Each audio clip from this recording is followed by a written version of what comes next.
Kryengritja paqësore shënoi dje një stat të ri, të fuqishëm, të saj, çka është frymëzim për vazhdimin në ditët në vazhdim gjerë në përmbysjen e kësaj qeverie. Dënoi me forcën më të madhe dhunën dhe terrorin policor. Dënoi gjuajtjen me seleksion të qytetarëve me bombula gazi,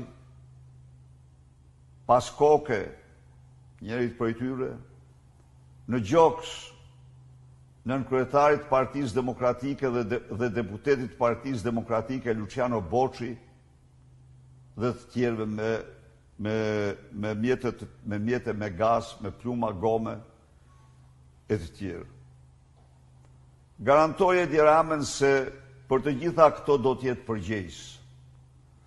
Por në përshkallëzim në tyre të djeshëm në një akt urrëtie të pa përmbajtur, janë hedhur në oborrin e selisë Partisë Demokratike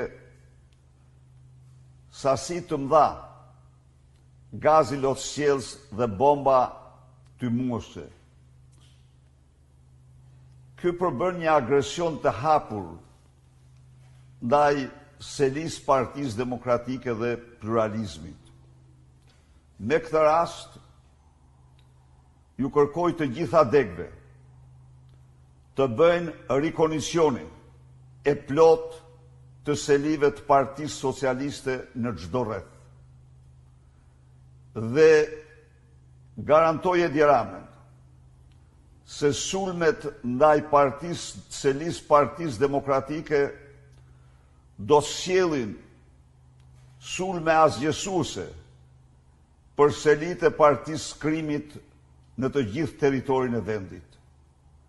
Ndaj dhe hiq dorë nga aventura dhe provokimi i ulët, ne betejën e kemi me Edi Ramën si kryeministër i krimit, si kryetar i organizacës kriminale, por nëse ju sulmoni selinë e Partisë Demokratike, Partia Demokratike do t'u përgjigjet ju ashtu.